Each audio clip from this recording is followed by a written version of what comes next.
ఆషాఢ మాసం సందర్భంగా మన కాసం ఫ్యాషన్స్ కిలో చీరలు కొనండి, అరకిలో చీరలు ఉచితంగా పొందండి.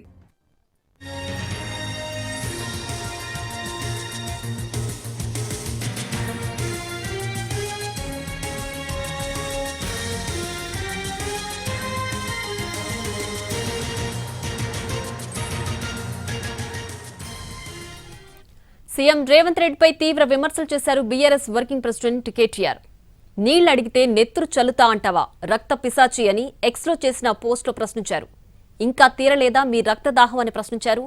60 ఏళ్లు పీడించి తెలంగాణ నెత్తురు తాగారు కదా, సరిపోలేదా అని కాంగ్రెస్ ను ఉద్దేశించి కేటీఆర్ ప్రశ్నలు సంధించారు. తెలంగాణ రక్తం రుచిమరిగిన తోడేలు కాంగ్రెస్ అని, ఆ పార్టీకి ఇంకెంత రక్తం కావాలని నిలదీశారు. తెలంగాణ పిల్లల్ని పిట్టల్ని కాల్చినట్టు కాల్చిపారేసి ఎన్కౌంటర్ల పేరుతో నెత్తుటేళ్లు పారించిన నరహంతకులు మీరు అంటూ ఎక్స్ పోస్ట్లో రాసుకొచ్చారు. మా రక్తం ఎంత కావాలంటే అంత పంపిస్తాం, కానీ రైతులకు నీళ్లివ్వాలని సీఎం రేవంత్ కు కేటీఆర్ విజ్ఞప్తి చేశారు. నెత్తురు ఇస్తేనే నీళ్లిస్తామని కర్కశ కాంగ్రెస్ ప్రభుత్వం కోరుకుంటే తమ నెత్తురు ధారపోసేందుకు సిద్ధంగా ఉన్నామన్నారు కేటీఆర్.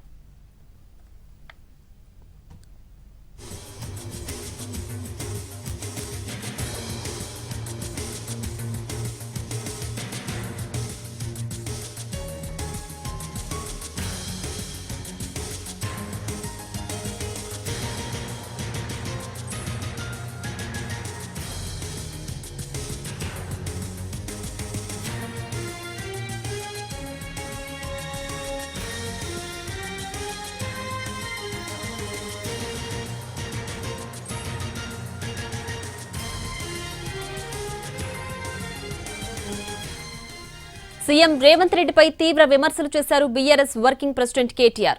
నీళ్లు అడిగితే నెత్తురు చల్లుతా అంటావా, రక్త పిశాచి అని ఎక్స్లో చేసిన పోస్టులో ప్రశ్నించారు. ఇంకా తీరలేదా మీ రక్తదాహం అని ప్రశ్నించారు. 60 ఏళ్లు పీడించి నెత్తురు తాగారు కదా, సరిపోలేదా అని కాంగ్రెస్ ను ఉద్దేశించి కేటీఆర్ ప్రశ్నలు సంధించారు. తెలంగాణ రక్తం రుచిమరిగిన తోడేలు కాంగ్రెస్ అని, ఆ పార్టీకి ఇంకెంత రక్తం కావాలని నిలదీశారు. తెలంగాణ పిల్లల్ని పిట్టల్ని కాల్చినట్టు కాల్చిపారేసి ఎన్కౌంటర్ల పేరుతో నెత్తుటేళ్లు పారించిన నరహంతకులు మీరు అంటూ ఎక్స్ పోస్టులో రాసుకొచ్చారు. మా రక్తం ఎంత కావాలంటే అంత పంపిస్తాం, కానీ రైతులకు నీళ్లివ్వాలని సీఎం రేవంత్ కు కేటీఆర్ విజ్ఞప్తి చేశారు. నెత్తురిస్తేనే నీళ్లిస్తామని కర్కశ కాంగ్రెస్ ప్రభుత్వం కోరుతుంటే తమ నెత్తురు ధారబోసేందుకు సిద్ధంగా ఉన్నామన్నారు కేటీఆర్.